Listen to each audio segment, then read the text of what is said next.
T'as reconnu l'instru? Ouais. Bah aujourd'hui, je reçois Samir Bouadla, le réalisateur de ce clip, Booba et Medine, Kill. Samir, après avoir fini ses études, il se lance dans le théâtre. Et rapidement, il commence à se découvrir une passion pour tout ce qui est audiovisuel, la photographie et la réalisation. En parallèle, il intègre le collectif Les Babtou. Il commence à avoir un petit succès en Tréchio 5 et ensuite, ils cofondent tous ensemble Yard. Bref, ce qui est intéressant, surtout, c'est de comprendre qui est Samir, comment il a fait pour arriver là où il en est. Surtout, son état d'esprit, son humilité. J'en dis pas plus. N'écoute pas les conseils des gens, écoute leur histoire. C'est maintenant sur Artisan d'Esprit.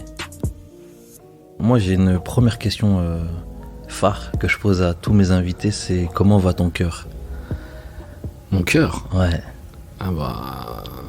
J'ai des antécédents dans ma famille, mais j'espère que pour l'instant il va bien et j'espère que ça va continuer. Eh bah super, très bien, c'est bon à savoir. Et j'espère aussi, le plus longtemps possible. Inch'Allah. Inch'Allah. Super. Est-ce que tu peux me raconter un petit peu ton quartier pendant ta jeunesse? Alors, moi je suis pas en réalité attaché à un quartier. C'est plus un département, le 93. Moi, je suis un réel enfant du 93 dans le sens où je suis né à Rosny-sous-Bois, mais avec mes parents, on habitait à Montreuil. Après, ensuite, on a déménagé à Neuilly-sur-Marne, Neuilly-Plaisance. Ok. Et j'étais scolarisé à Rosny-sous-Bois parce que mes grands-parents étaient là-bas. Ce qui fait que j'étais très souvent, en réalité, aussi à Rosny-sous-Bois. Et le week-end, j'étais chez moi, dans mon quartier, au Carouette, à Neuilly-Plaisance. Et je faisais un peu la navette. Et aussi, j'avais mes grands-parents à Stein, au Clos Saint-Lazare, Okay. où je passais aussi du temps étant enfant. Donc, j'ai été dans plusieurs villes, plusieurs quartiers. Ensuite, j'ai déménagé aussi à Neuilly-sur-Marne, près des Fauvettes, dans une petite résidence qui s'appelle la Coulée Verte. Et voilà. Et après, quand j'ai grandi, j'ai quitté le domicile parental. Je suis parti plus là après dans le 94. Ok. Où là, voilà. Ok. Et qu'est-ce que tu retiens un petit peu de ta jeunesse? Moi, honnêtement, j'ai eu une jeunesse, une enfance très heureuse. Ouais. Honnêtement, mes parents, forcément, on roulait pas sur l'or, mais on n'était pas dans une pauvreté extrême. Contrairement peut-être avec des potes avec qui où j'habitais, qui eux étaient un peu plus dans ce truc. Moi, mes parents, ils ont quand même déjà toujours travaillé, donc sans être hyper bien, j'ai manqué de rien du tout en fait. Et puis même mes parents, ils étaient aimants. Ouais. Ouais, c'était... Ma mère, c'est la gentillesse incarnée. Ouais. Vraiment, c'est incroyable. Et mon père, c'est un soldat. Tu vois, donc, vraiment, j'ai même pas de souvenirs. Genre, c'est fou ce que je veux dire pour certains. Ouais. Tu vois, moi, j'ai pas de souvenir d'avoir été tapé par mes parents, par exemple. Ok. Tu vois. Ouais. Donc, là, j'ai eu une enfance très heureuse. Du fait aussi d'avoir aussi, tu vois, une famille très très nombreuse. Ouais. Au-delà de mes parents, moi j'ai 2 frères, 2 sœurs. Ouais. Mais par exemple mon père, Ouais. il est issu d'une famille de 14 enfants. Wow. Et ma mère, ils sont 9. Ah ouais, donc j'ai énormément d'oncles et tantes, ce qui en découle beaucoup de cousins, cousines. Et on est plutôt une famille, en tout cas où on est assez proches tous. Donc c'est aussi, je pense, par ça que mon enfance elle a été aussi heureuse, avec beaucoup de personnes autour de toi pour t'élever, pour t'assister, quoi. Et tu penses que ça t'a conditionné à quoi tout cet entourage-là? Ça, c'est une vraie question. Je sais pas, mais par contre, il y a un truc que j'ai toujours dit, par exemple. Moi, j'ai été élevé par mes parents, forcément, mais j'ai passé beaucoup de temps avec mes tantes aussi. Du coup, j'ai été beaucoup élevé par des femmes, Ouais. en vrai. Donc, mes grands-mères, mes tantes. Alors, mes oncles aussi étaient là, mais quand je sortais, celles qui me surveillaient, c'était mes tantes. Ouais. Et du coup, ça m'a... Comment expliquer? Je sais pas, ça m'a... Peut-être une Ouais. sensibilisation, peut-être Ouais. les deux même. Ouais, ouais. Bah, envers, tu vois, envers les femmes, envers l'importance de la femme, la force de la femme dans notre culture, dans Ouais. notre communauté. Et voilà, Ouais. c'est ça. La proximité avec les femmes, on va dire. Tout le taf qu'elles font dans l'ombre aussi. C'est ça. Ouais. C'est ça. Je sais pas, bon. Je sais pas s'il va entendre ce podcast, mais par exemple, quand j'étais plus jeune, Ouais. j'avais toujours l'image de mon père qui était très fort, tu vois, genre l'homme fort et tout. Et l'image de ma mère qui était, on va dire, prétendument plus faible. Ouais. Tu vois. Alors qu'en vrai, maintenant, en grandissant, et en ayant vu l'histoire qu'on a eue, et je me rends compte, sans faire injure à mon père ou rabaisser Mhm. sa force, c'est que ma mère, elle est en vrai beaucoup plus forte. Mhm. Tu vois? Genre, c'est... Et du coup, voilà. Mais c'est ça qui vous, c'est que nos mères en général, elles portent le foyer.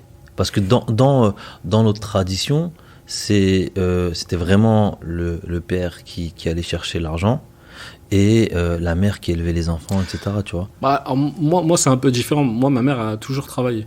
Ouais. Moi, Ok. mon père a connu une période de chômage parce qu'il y a un licenciement économique et tout. Mhm.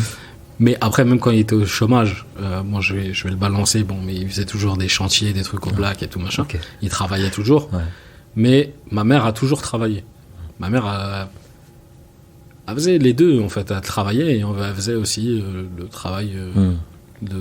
au foyer. Après, mon père, attention, il était pas dans ce schéma où il était très... lui, il fait rien, ou quoi, tu vois, genre... Quand ma mère travaillait avec lui, il était à la maison. Il faisait des tâches, Ouais. tu vois, genre... Donc ça, il n'y avait pas de souci. Mais après, tu vois, quand je dis ça, c'est pas pour... Parce que j'aime pas aussi le discours de dire les femmes dans notre communauté sont fortes parce qu'elles subissent beaucoup de trucs. Tu ouais, vois? non, ouais. En fait, je veux pas glorifier non plus la souffrance Ouais, c'est des un- femmes en disant Bien sûr. elles sont trop fortes parce qu'elles subissent plein Ouais, de trucs. ouais. C'est pas du tout ça. hein. C'est au contraire, c'est vraiment des vraies choses de la vie qui se sont passées, des événements de la vie qui m'ont montré la force de caractère de ma mère, Super. malgré toute sa gentillesse. Ouais. Bah, force à tes parents, en tout cas.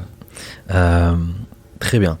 Est-ce que tu peux... je sais que tu es quelqu'un qui est autodidacte, Ouais. qui aujourd'hui fait de la réalisation. On y reviendra peut-être un peu plus tard chez Yard. Comment t'es rentré dans ça, dans tout ce qui est réalisation, photo? Alors, déjà, je suis rentré hyper tard. Ok. Moi, j'ai commencé à faire la vidéo vraiment à 26 D'accord. ans. J'ai commencé par la vidéo. À 26 ans, je commence à toucher mes premières caméras, même si un peu avant, avec mes potes au quartier, justement, des fois, on s'amusait à faire des petites parodies, mais c'était vraiment des trucs épisodiques. Ouais. Mais vraiment où j'ai vraiment touché à la vidéo sérieusement, c'est à 26 ans. Je sortais d'un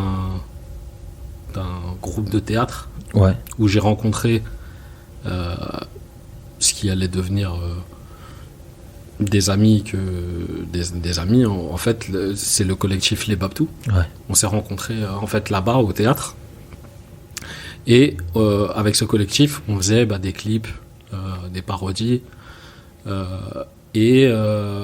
Au départ, comme je viens du théâtre, au début, je suis assez devant la caméra. Et petit à petit, je touche aussi à la caméra, parce que bon, c'est pas que je veux pas toujours me mettre en avant, mais on a essayé aussi un peu de tourner. Et au fur et à mesure, j'ai pris goût à être aussi derrière. Et voilà, en fait, c'est comme ça que vraiment, je commence vraiment à toucher à la vidéo. Donc à ce moment-là, je fais des trucs pas très, pas très beaux, tu vois, genre Ouais. je filme des trucs hyper surexposés, des montages pas très beaux. Mais voilà, en fait, c'est à partir de ce moment-là où je vais commencer à vraiment apprendre. Une des personnes qui m'a le plus aidé au début, bah, c'est une personne avec qui je travaille encore aujourd'hui chez Yard, Ouais. qui s'appelle Jess, qui est un collègue et un ami, enfin même pas un collègue, mais c'est un ami. Donc c'est lui qui vraiment me montre les premiers pas du montage et tout, et après, bah, à force d'exercice, j'ai peaufiné ça jusqu'à aujourd'hui. D'accord. Ok. Je sais que quand tu as parlé des petites vidéos, des petits montages que vous faisiez avec le collectif et tout, t'as pas précisé, mais il y en a qui ont quand même bien fonctionné, qui ont bien buzzé. Ouais, avec les Babtou, bah, la première vidéo des Babtou qui a... Alors, il y en a deux. Ouais. En fait, il y en a une, c'est pas estampillé les Babtou, mais c'est eux qui l'ont réalisé. Mais à cette époque, moi, j'étais pas là, j'ai pas participé à cette vidéo. C'était la vidéo, la parodie de Kevin Razi, Ouais. de la section d'assaut, désolé. Et du coup, bah, cette vidéo a énormément buzzé. Ouais. Alors, elle est estampillée Kevin Razi, parce que oui, c'est sa vidéo, mais en tout cas, les Babtou avaient participé. Mhm. Et ensuite, la première vidéo estampillée les Babtou, c'est la vidéo This is Paris, qui était une reprise de la chanson Barbara Streisand de d'Oxos. Mhm. Et c'était en gros un hymne à la ville parisienne, et on reprenait, en fait, dans le clip, on avait plusieurs personnalités. Alors à l'époque, ça pouvait aller à Ramzy, André Manoukian, qui à l'époque était une superstar, il était un jury de la Nouvelle Star.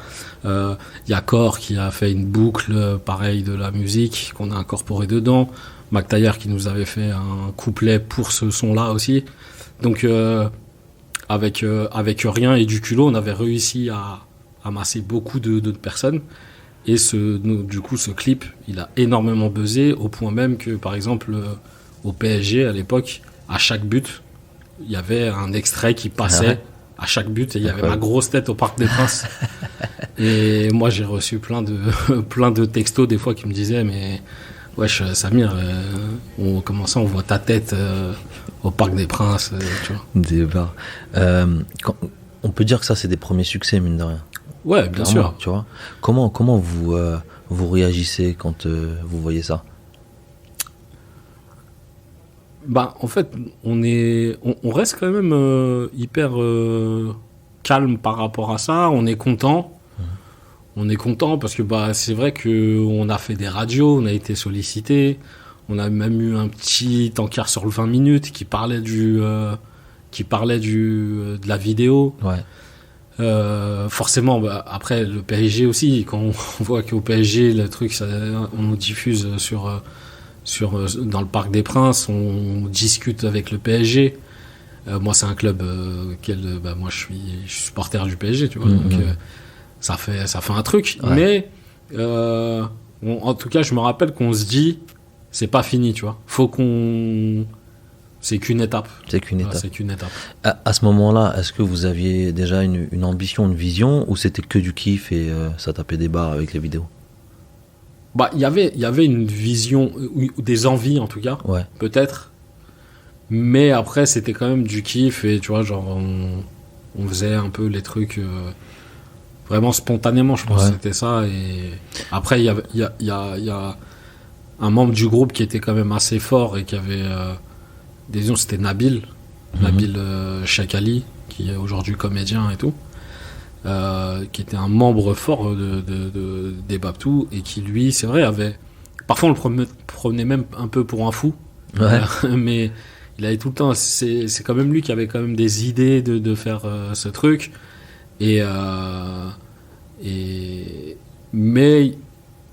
on restait quand même assez spontané, on va dire. Super. Alors, juste petite précision, toi, tu faisais quoi avant de commencer la vidéo? Alors moi, vraiment, avant cette période, ça n'avait rien à voir. Ouais. Moi, en fait, pour reprendre pas tous mes études, mais en tout cas, moi, j'ai fait un BTS électrotechnique. Mhm. Donc, j'étudiais des moteurs asynchrones, des moteurs synchrones pour les trains. Ok. J'étais plus destiné à travailler à la SNCF, par exemple. Ouais. Et une fois que j'ai mon BTS, je cherche un truc dans ce domaine, parce que je me dis, voilà, j'ai eu un diplôme, donc forcément, il faut que je travaille dedans. Je trouve un poste pour être technicien de télécom. Ok. Parce que c'est pareil, ça, c'était en rapport avec mes études, puisqu'il y avait de l'électronique, tout ça. En gros, je programmais les automates. Par exemple, les standards téléphoniques, tu vois, genre t'appuies sur un bouton, ça te passe un peu, ça c'est une grosse machine. Ok. Et moi, en fait, je programmais cette machine. Ok. Et donc, je fais ça pendant 4 ans quand même, c'est pas rien. Donc, je travaille pendant 4 ans, j'ai commencé à 22, c'est ça, ouais. Et justement, à 26, je commence un peu à en avoir marre, même un peu avant. La dernière année, c'était... En fait, je me dis, c'est pas pour moi, parce qu'en plus, je commence aussi le théâtre pendant cette période. Mhm. Et là, je commence à me prendre pour un artiste, et je me dis... Tu vois, vers 25 piges, je me dis, mais vas-y, en fait, moi, je suis un artiste. Donc, faut que... Je veux être comédien. Ouais. Et donc, avec ma société, la société où je travaillais, on vient de se séparer. Je me lance dans le théâtre et dans la comédie. Je fais des castings, je joue dans des pièces et tout. Mais assez vite, quand même, je me rends compte que déjà, c'est un monde particulier. Qui me plaît pas forcément au final. Ouais.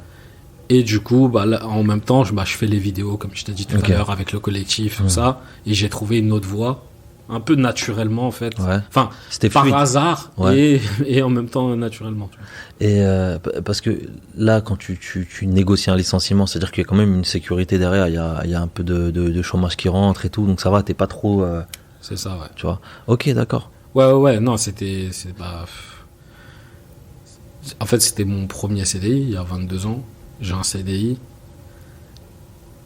Devoir dire à mes parents je quitte un CDI pour devenir comédien. Ah, c'est du courage. Non, mais tu sais, bizarrement, je pensais que j'allais me faire éclater. Mais en fait, non, pas du tout. Ok. Pas du tout, parce que, en fait, pendant que je faisais du théâtre, mes parents venaient souvent me voir. Ils voyaient, je dis pas que j'étais pas Leonardo DiCaprio ou quoi, tu vois, mais ça va, je me débrouillais bien. Donc mes parents viennent, rigolent au truc, voient que c'est cool. Et bizarrement, en fait, mon père, ma mère m'encouragent un peu, tu vois, ils me disent vas-y, fais ton truc, tu vois, tente. Chose, vraiment, je n'aurais pas imaginé. Et en fait, c'est ça aussi, c'est une chance. C'est que moi, en réalité, je sais pas pourquoi, mais j'ai toujours eu de la chance. Mes parents m'ont toujours fait confiance, en tout cas. Ils m'ont toujours fait confiance dans ce que je faisais, même si parfois ça pouvait paraître être des choix un peu déraisonnables ou quoi. Ouais. Ils ont toujours eu confiance en moi. Donc super. C'est une grande chance. Et ça aide beaucoup, hein. Ah oui. Ça aide énormément, ouais. Ah, bien sûr.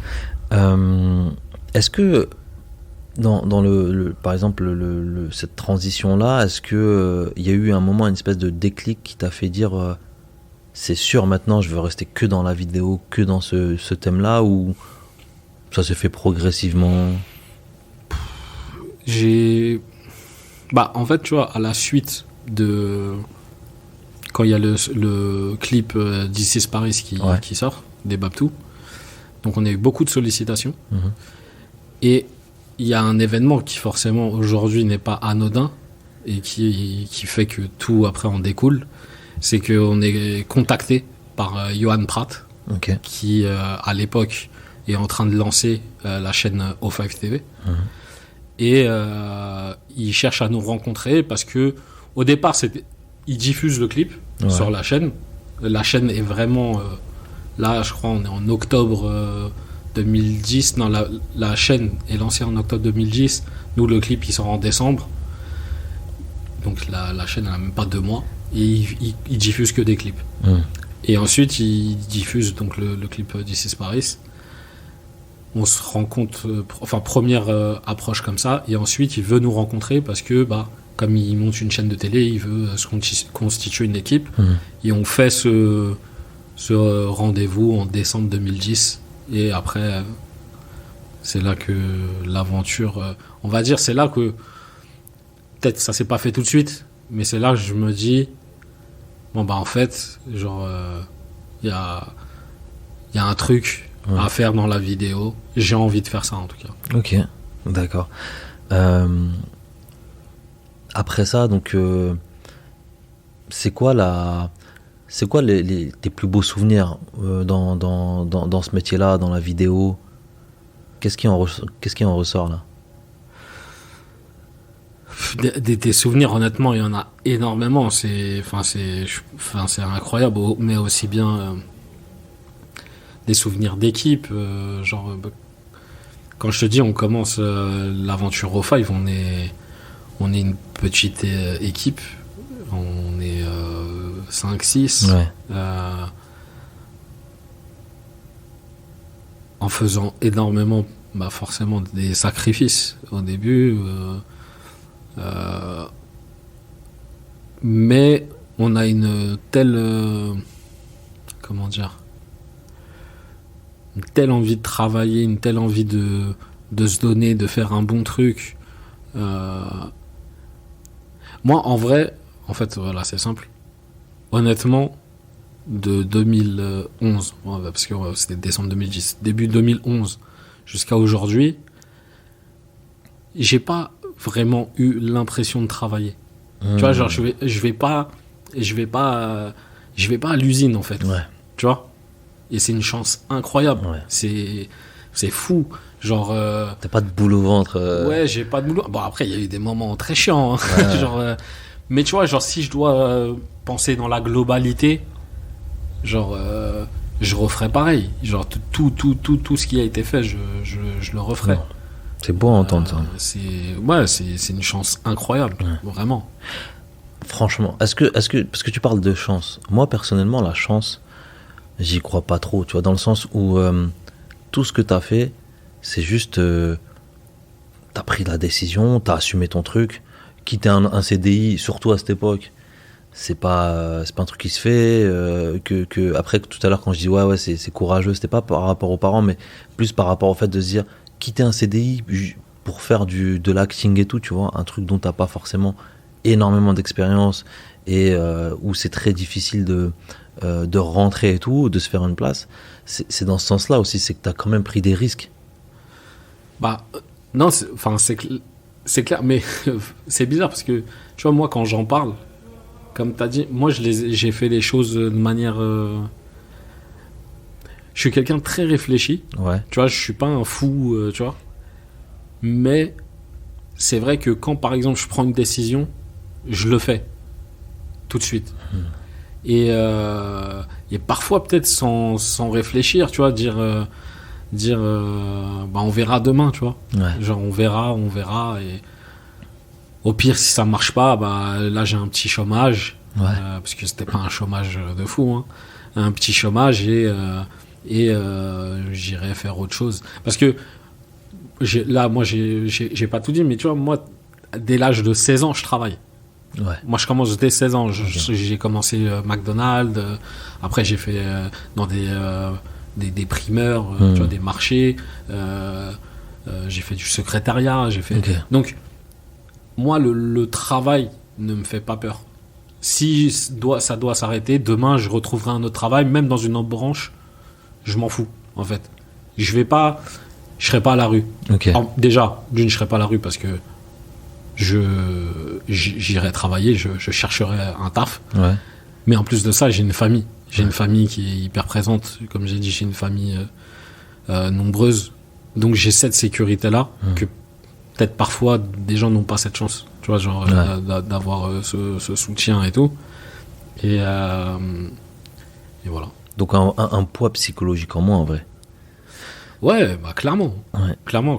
C'est pour ça qu'en plus, moi, c'est pas que j'ai du mal à dire que je me suis fait tout seul, parce que bah déjà en plus c'est faux, parce que j'ai été accompagné, comme je dis, je suis autodidacte, mais par exemple, comme je dis, si Jess il me montre pas Bien sûr. les montages et tout, bah est-ce que je suis assez volontaire pour aller chercher des tutos? En plus à l'époque, enfin là on parle de tutos avec YouTube et tout, à l'époque il y avait pas ça. il y avait pas.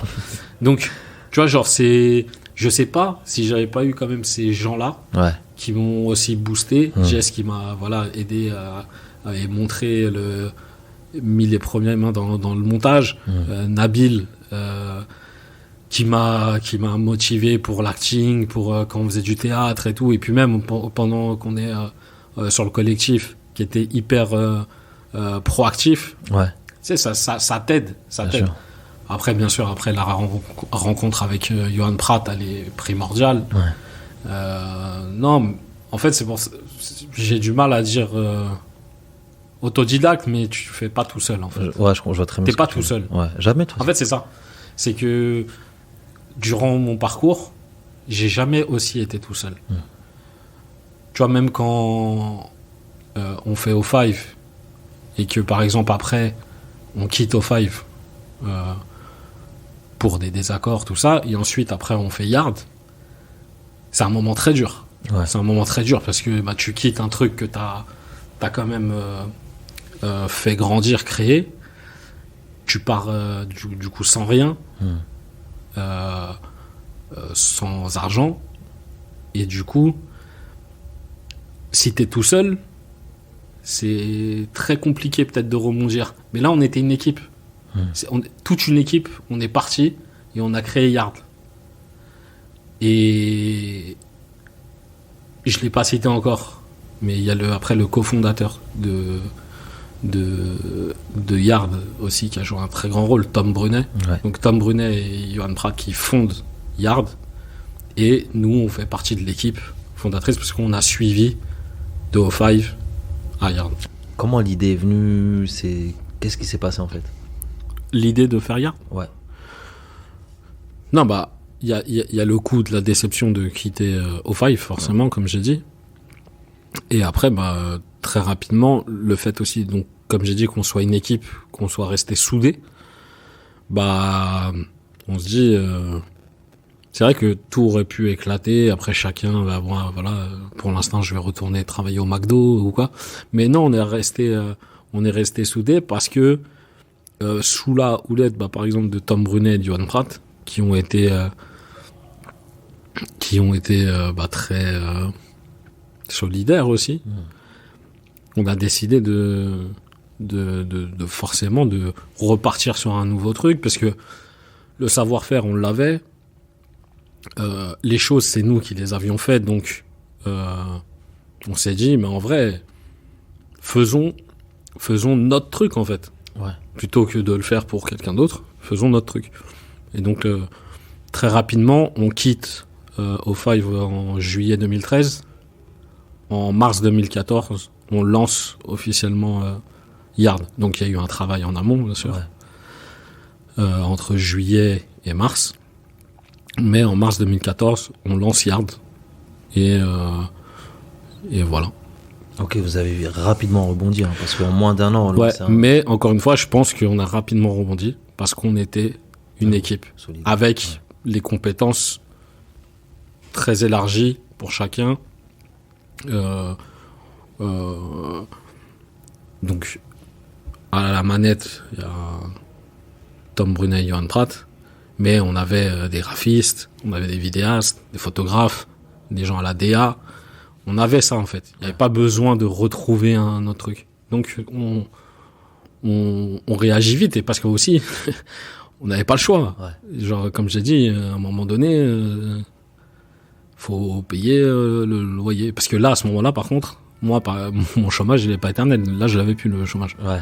Donc, tu vois, genre, du coup, bah, il y a aussi la nécessité de rebondir, vraiment. Super. C'est quoi Yard aujourd'hui? Yard, putain, moi, je suis pas très fort pour expliquer. Non, mais, Yard, déjà, c'est une entité avec plusieurs pôles. Ok. Le premier, dans la création en tout cas, c'est le média. Donc on a un média spécialisé, on va dire, bon, j'aime pas ce terme, mais je sais pas, j'arrive pas à trouver d'autres termes, dans les cultures urbaines, on va dire. Ouais. Par conséquent, donc on fait beaucoup d'interviews, beaucoup de reportages. On a une très grosse ADN quand même rap, Ouais. sport aussi, où on fait beaucoup de contenu sur le foot notamment. Documentaire. Voilà, style documentaire. des footeuses. C'est ça, voilà. Le premier qu'on a fait, c'est Ballon sur bitume. C'était sur le foot qu'on fait dans la rue, le street football. Celui-là, il est même passé au cinéma. Alors, non, le cinéma, c'était pour le lancement. Mais après, par contre, il était sur Netflix. Sur Netflix. Voilà. Il était sur Netflix. Et ensuite, en découle plusieurs documentaires, oui, notamment Footeuse, qui est le deuxième volet de Ballon sur bitume, où là, on parle des filles qui jouent au foot. Après, il y a Ousmane qu'on a fait, un petit reportage sur Ousmane Dembélé, Les Petits Princes, c'était des profils sur Les petits du PSG. les jeunes du PSG à Ouais. l'époque, Yacine Adli, Moussa Diaby et Timothée Weah.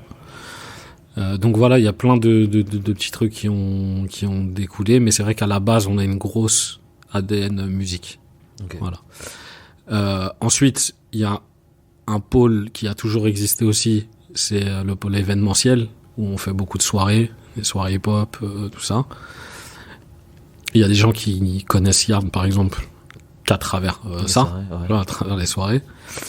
Et il y a un pôle qui s'est fait aussi un peu plus avec le temps, mais qui aujourd'hui est très gros, et c'est ce qui nous permet de vivre, en fait, tout simplement. Ouais. C'est un pôle agence, où là, on travaille avec des marques. On fait du consulting, du marketing, de la communication, et voilà. J'ai entendu dire que tu préparais un livre. Le livre sur... sur l'Algérie. Sur l'Algérie, ouais. Ouais, bah... Sur ton pays d'origine. Ou en tout cas, c'est une idée en tête que tu as envie de développer. Bah, ça, c'est pas un projet qui est venu de ma part. D'accord. C'est une personne qui a... avec qui je suis parti. En fait, c'est une amie qui s'appelle Nouada Aussi, qui en 2017, été 2017, je crois, qui a l'ambition de faire un livre sur l'Algérie.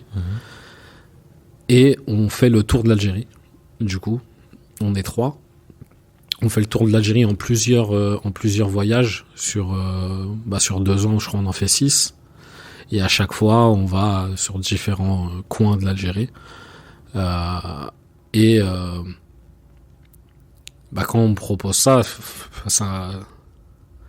forcément, ça me parle. Ouais. Ça me parle énormément de par mes origines. Moi, je connaissais l'Algérie que du coin où j'habitais. Tu vois, d'aller comme ça en été. Moi, je suis de l'ouest, donc je suis vers le Maroc, à Razaouet. Et tu vois, jusqu'à mes 2017, j'ai quoi? J'ai 33 ans, 34. Je connais rien d'autre de l'Algérie que mon coin. Et connaître le pays de mes ancêtres, de mes anciens, c'est un truc que je pouvais pas refuser. Ouais. C'était obligatoire. Et aujourd'hui, je sais pas, peut-être qu'elle l'a peut-être pas assez entendu, mais je remercie énormément Nouada aussi de m'avoir permis de faire ce voyage. Alors maintenant, avec le temps, le livre, il est pas encore sorti. Ouais. On a toujours l'ambition de le faire, mais ça a pris un peu de temps et tout pour plusieurs raisons. Mais quoi qu'il arrive, ce que je souhaite pas, même si le truc ne sort pas, le livre ne sort pas,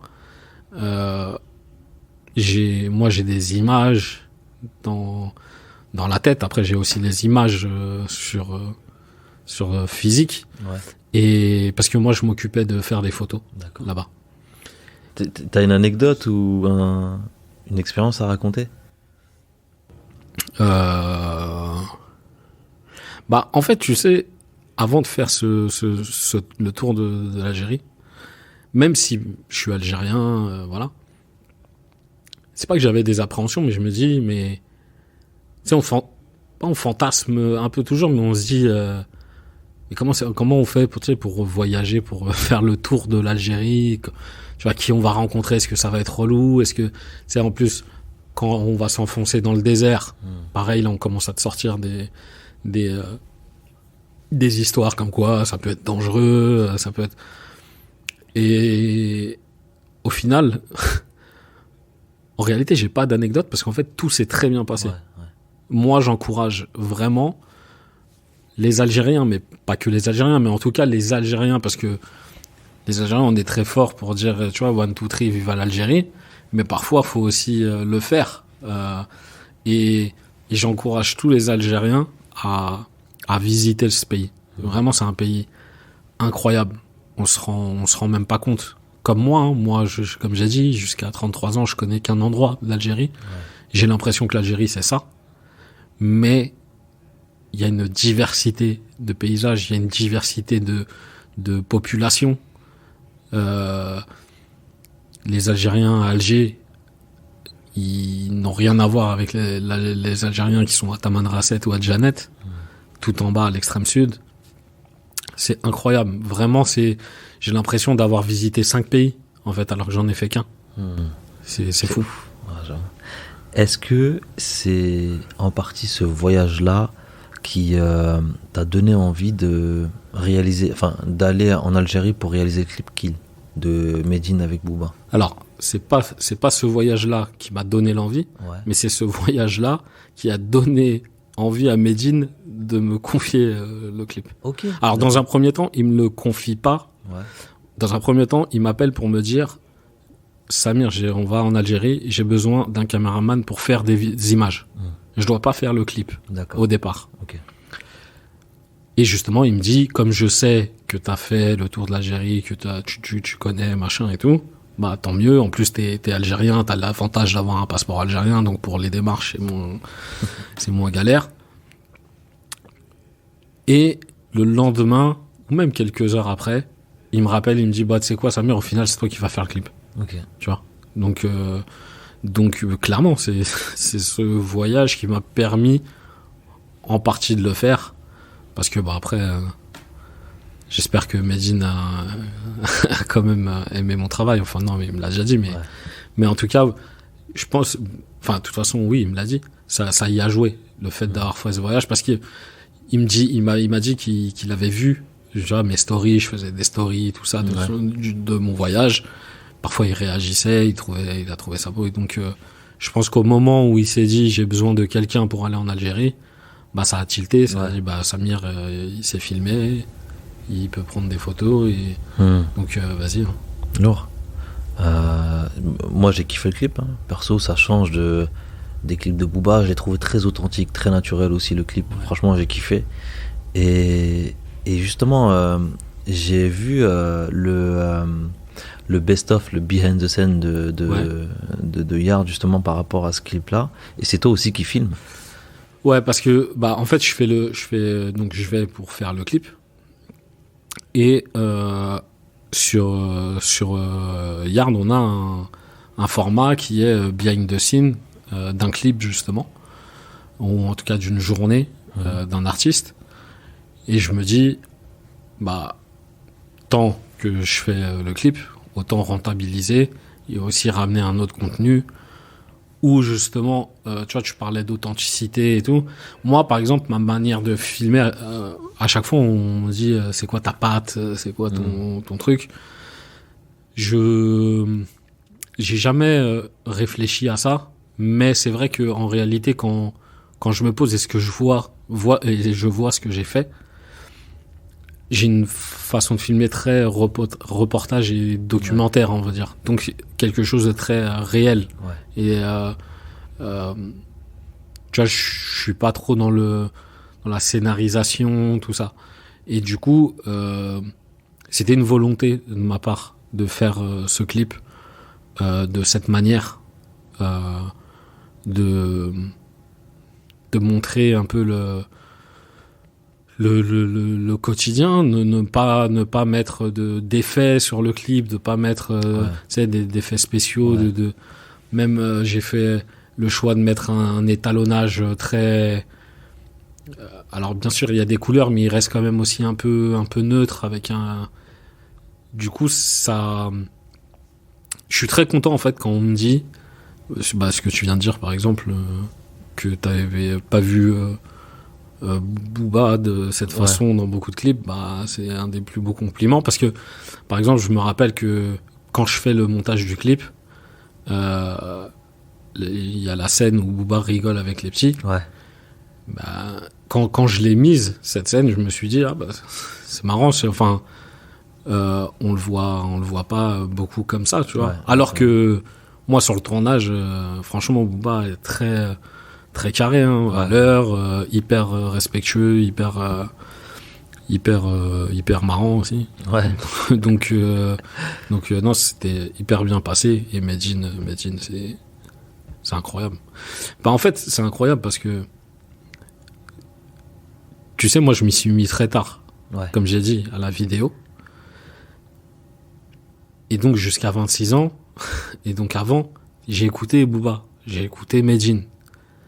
Je sais pas, 10 ans avant ça, même 10 ans, 15 ans, je me rappelle, j'allais voir même des conférences de Medine, tu vois, qu'il faisait parfois. Et de me dire que 15 ans après, 10-15 ans après, tu te retrouves avec une caméra en train de dire action à des mecs que t'as écoutés. C'est pas du fanatisme, moi je suis pas dans j'ai jamais été fan de quelqu'un, mais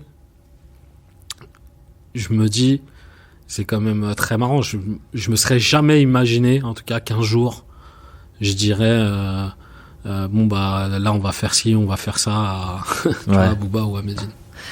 Et ce qui est intéressant dans tout ce que tu dis, et ça, j'ai pris des notes parce que ça rejoint vraiment ce que tu dis au sens très large. Il y a Medine qui dit justement dans ce petit docu-là, l'idée c'est de dire que les quartiers sont créatifs. Les quartiers s'émancipent grâce au foot et à la musique. Certains vont penser que c'est restrictif. C'est pas grave, parce qu'au moins il y a des vocations. Il y a des métiers périphériques dans la musique et le foot. Tu peux devenir agent de joueur, kiné, entraîneur. Le but c'est de rendre ces sujets accessibles, populaires, qu'ils mobilisent. Que ce soit à la portée de tout le monde. C'est ça qui donne de l'espoir. S'attacher à une passion. Et je trouve que ça, c'est commun à tous les quartiers du monde. Je suis totalement d'accord. Parce que quand on parle par exemple de sport ou de musique, alors les gens ils imaginent dans la musique on peut être que artiste, on peut être que rappeur, que chanteur. Alors qu'en vrai il y a un panel de métiers qui est énorme. Pareil pour l'image par exemple, ou moi je suis totalement d'accord avec ça. Attends, c'était quoi la dernière phrase? Non, le tout début, genre. En fait, question en fait. Non, il y avait pas vraiment de questions, mais c'était juste pour dire que par rapport à toi, ton parcours, par où t'es passé, et en fait c'est pas anodin si tu te retrouves à faire le clip de Booba et de Medine, quand tu vois la réflexion qu'il a, et quand on voit un petit peu le parcours que t'as, tu vois, là, en termes de créativité, de vocation, de là où t'es parti à là où t'es arrivé, tu vois, c'est ça que je voulais un peu expliquer en fait. Ouais. Alors, tu sais que, oui, de toute façon, il n'y a pas de hasard. Genre, je le pense, genre, chaque chose découle d'une action, ou ça c'est sûr. Mais tu sais, moi des fois, par exemple, tu vois, moi là, je te remercie de me recevoir et de parler. Mais tu sais, des fois, je me demande pourquoi on m'interviewe. Ouais, je vois ce que Tu vois, c'est un peu le syndrome. Après, je sais pas si c'est un truc d'autodidacte, justement, mais c'est un peu un syndrome, tu sais, de l'imposteur. Genre trouves de que t'as dire. pas fait des trucs de fou, quoi. C'est ça, en fait. Ouais, Des fois, je tu te dis. Alors, oui, j'ai fait ces choses-là, mais je sais pas, je me dis toujours, mais est-ce que j'ai quelque chose d'intéressant à dire? Est-ce que j'en suis sûr que je sais pas, quand tu vas mettre ton podcast en ligne, tu vas dire, alors je sais pas comment tu vas dire, Samir Le Babtou ou Samir Bouadla, Je vais dire les deux. mais en tout cas, tu sais, il y a des gens, ça se trouve, ils vont se dire, mais c'est qui lui? Qu'est-ce qu'il a fait et tout. Et en vrai, je pourrais même pas dire, ah, c'est des ouf, parce que, bah, en vrai, tu sais, je les comprendrais, mais. Ouais. En fait, moi, je m'identifie beaucoup à ce que tu dis parce que en réalité, je suis pareil, tu vois. Ouais. Mais une fois, j'ai eu la chance de faire un podcast sur Europe 1 et j'ai reçu beaucoup de messages. Pourtant, je trouve que j'ai vraiment rien fait. Et c'est aussi une des raisons pour laquelle je fais ce podcast-là. C'est-à-dire que je trouve qu'il y a beaucoup de gens comme toi qui sont dans l'ombre et qui peuvent inspirer beaucoup de personnes. Encore hier, je parlais avec une personne qui écoutait Noémie, qui est l'épisode 3, je crois, et qui me disait, mais c'est un truc de fou cette fille, mais comment elle m'inspire, etc. Et en fait, on se rend pas compte à quel point on peut vraiment inspirer les gens, tu vois, tout simplement. Non, bien sûr. Non, mais mais c'est pour ça que, tu vois, genre, quand j'ai des sollicitations, je les accepte. Parce que je me dis, c'est sûr qu'à un moment, il y a peut-être un petit Samir, tu vois, il se dit, moi, je suis, tu vois, genre, en vrai, je fais pas grand chose. Je fais mes petits clips de mon côté. Personne, tu vois, me connaît. Enfin, de toute façon, c'est pas le problème d'être, que les gens te connaissent ou pas, tu vois. Mais ouais, si ça peut, tu vois, aider, et se dire, bah, en fait, les trucs qui peuvent arriver comme ça en un claquement de doigts, tu vois, moi, en vrai, je te jure, moi, j'ai l'impression d'avoir rien réfléchi, en fait. Genre, c'est bizarre, tu vois, genre, j'ai l'impression que tout s'est fait naturellement, tant mieux, hein, parce que, en réalité, même si, voilà, il y a eu des épisodes qui ont été très durs, justement, mais comme je l'ai dit, je referai vraiment tout. Parce que même les galères, je pense que ça te nourrit. Et mais après, tu vois, genre par exemple sur la créativité, ce que tu disais, et ça rejaillit sur mon travail. Moi, j'ai pas l'impression d'être un créatif. Tu vois, j'ai pas l'impression d'avoir des idées incroyables. J'ai pas l'impression d'avoir des idées révolutionnaires. Tu vois, moi, je dis souvent, je me considère pas comme créatif, je suis plus un narrateur, tu vois, un narratif. Comme ma façon, un peu par exemple, de filmer, ou mes photos que je peux faire, tu vois, genre c'est plus des trucs où j'essaye de raconter ce qui se passe devant moi, tu vois. Okay. Plus que être créatif, tu vois, genre... c'est pour ça que j'ai du mal aussi, j'ai eu beaucoup de mal à dire, tu vois, que j'étais photographe, parce qu'en plus, bon, ça, je m'y suis mis après, tu vois, après la vidéo. Je sais pas, j'ai toujours eu cette pudeur, en tout cas, tu vois. Ouais, je vois. Ok. C'est marrant, parce que ça me rappelle une citation, je crois que c'est un proverbe arabe qui dit, pour apprécier le goût du miel, il faut avoir goûté le goudron, tu vois, le bitume. Ouais. Et c'est ça en réalité, tu vois. Je vais juste... on a quasiment fini. Il va y avoir juste un partage et une dernière question. Je sais pas si tu as suivi un petit peu les JO cette année, les Jeux Olympiques. Un peu, pas comme avant, mais j'ai essayé un peu quand même. Bah, t'as certainement entendu parler du Tunisien Ahmed Afnaoui. La natation. Le nageur, 18 ans. Il a été médaillé d'or, il partait de loin. Ce qui est impressionnant dans son parcours, c'est que c'était le dernier à se qualifier et donc il s'est retrouvé au couloir 8, donc le couloir le plus difficile, tu vois. Et il s'est donné à fond, le type, tu vois, il a donné le meilleur de lui-même pour arriver devant l'Australien Jack McLaughlin, qui est un nageur confirmé, enfin très doué. Et en fait, tellement il était dans ce truc-là de se donner à fond, il a même battu son propre record personnel de presque 6 secondes.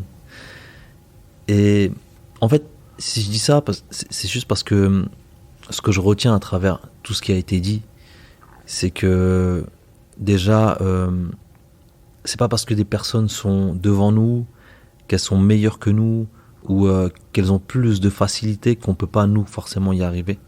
Tu vois, il y a aussi le fait comment dire, c'est le principe d'équifinalité. Je sais pas si tu as déjà entendu ce terme-là. Non, pas du tout. Et ben c'est ça en fait. Ce principe-là, il explique que d'où tu pars ne définit pas forcément où tu vas arriver. Et on l'a bien vu dans ton parcours. Tu as commencé à étudier je connais plus les termes, mais des trucs par rapport au train, des moteurs de train, etc. Tu vois. Et aujourd'hui, tu arrives là à filmer des gens que t'as pas arrêté d'écouter pendant ta jeunesse et tout. Donc pour moi, ça c'est un vrai message d'espoir. Et je voulais juste finir avec une dernière question. Toi qui écoute un peu du rap et autres, tu connais les Nègres Marrons ? Ouais. Si tu devais faire le bilan. Déjà. Ouais. J'espère le bilan, c'est pas tout de suite, normalement. Les Nègres Marrons, c'est, dans le clip, ils sont vieux, c'est à la fin. Mais t'as vu ce qui est marrant dans ce clip, c'est qu'ils disent, c'est vrai qu'ils sont déguisés, ils sont super vieux, mais ils disent qu'ils ont 30 ans. Non, mais, moi, le bilan de mon parcours, c'est ça. Ouais, de ce que tu retiens de tout ce que t'as fait, déjà. Enfin, si je devais...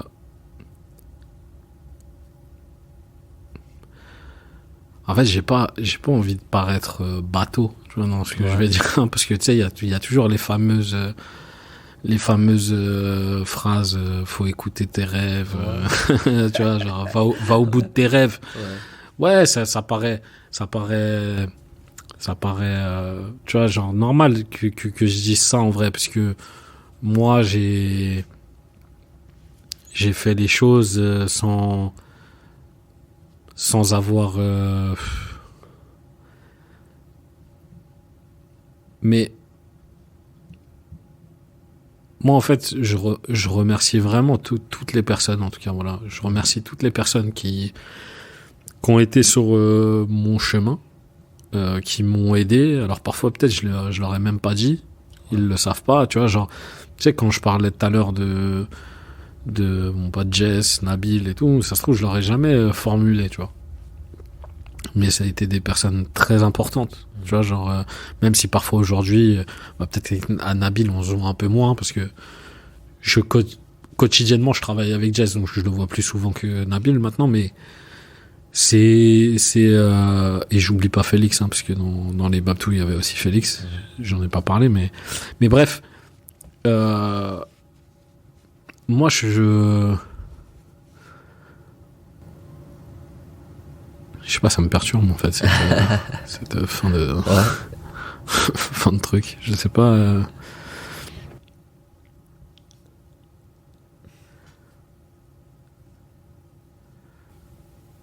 Est-ce que t'es fier de toi ?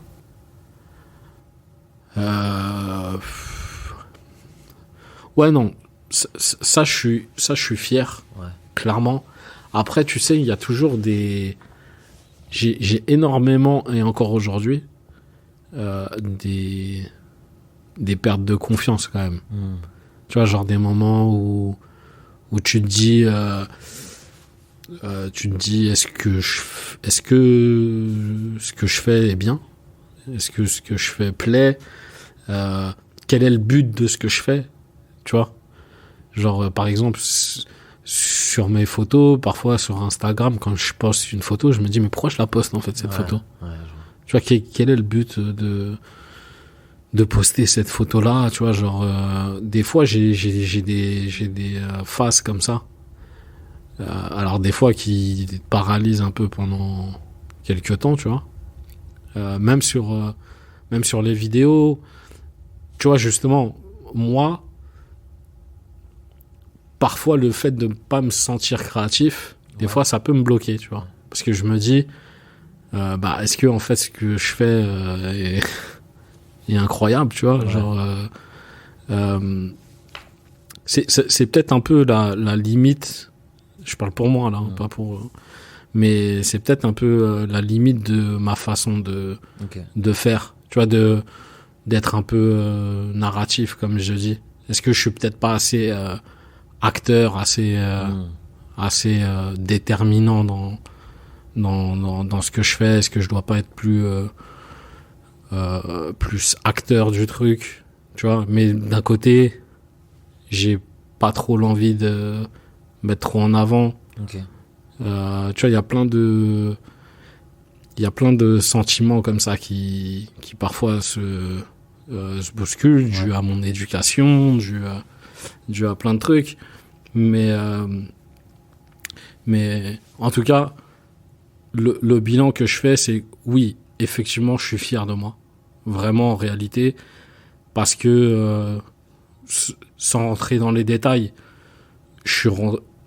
on est passé par des moments très compliqués et d'en être sorti, c'est valorisant. Et surtout parfois aujourd'hui, quand on voit le résultat qu'il y a eu, tu peux être que fier, en fait. Tu peux être que fier. Et puis même, tu sais, genre des fois, tu sens aussi la fierté. Ce qui est important, en fait, pour moi, c'est que parfois, tu sens aussi la fierté de tes parents. Ouais. Tu vois, ça, c'est ça le plus important, en vrai. Et moi, c'est ça qui me touche, tu vois, genre... et... Tu vois, je vais dire un truc bête, mais... Ça va peut-être faire un mec qui se la raconte. Non, mais tu vois, il y a pas longtemps, là, je suis devenu propriétaire.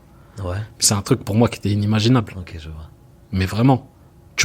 Je reviens même pas 10 ans en arrière. Hein. Je reviens 2-3 ans en arrière. C'est même pas que genre c'était dans ma tête. Non, c'était pas possible. Ouais, je vois. Tu vois, genre c'était pas possible. J'allais voir ma banque. Ils me disaient non, frérot, on te... genre, salut. Ouais. Tu vois, genre... Et tu vois, genre... aujourd'hui, je suis devenu propriétaire avec une grande aide de mes parents, bien sûr. Mais, quand même, aujourd'hui, le travail que j'ai effectué a fait que, par exemple, on m'a dit, bah vas-y, là, on vous suit. C'est rien, c'est pas, mais c'est juste pour dire que pour moi, j'étais pas prédestiné à ça, en tout cas. Tu vois? Mes parents, par exemple, ils ont travaillé toute leur vie, ils sont pas propriétaires. Tu vois? Alors qu'ils ont travaillé, mais plus que moi même. Ouais. Et plus que moi, je considère en plus qu'eux, ils ont fait un travail vraiment. Tu sais, j'associe pas le travail à la pénibilité, mais quand même, tu vois, eux, ils ont travaillé, et tu vois, moi, comme j'ai dit, aujourd'hui, j'ai pas l'impression d'être depuis 10 ans d'aller au travail. Ouais.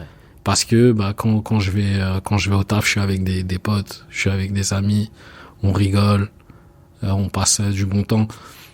Parfois, ça peut créer des trucs bizarres pour les gens extérieurs parce que je passe énormément de temps, tu vois, genre au travail. Moi, je peux rentrer... je peux aussi bien rentrer à, je sais pas, 19h, 20h, mais je peux aussi rester jusqu'à minuit, 1h au bureau. Mais j'ai pas ce sentiment, tu vois, des heures supplémentaires. Genre, ah ouais, mais attends, là, j'ai passé trop de temps au taf. J'ai pas ce sentiment. Ouais. Donc, ok. Donc voilà. Bah écoute Samir, merci beaucoup pour ton temps. Merci beaucoup. Merci encore pour l'invitation. Avec grand plaisir. Avec grand plaisir. C'est terminé. Et ce que je retiens, 3 choses. En 1, on peut être autodidacte, mais sans l'entourage et son soutien, on avance plus difficilement. En 2, savoir rebondir le plus rapidement possible après un échec. En 3, capitalise sur ton expérience et impose-toi pour être leader de ton projet.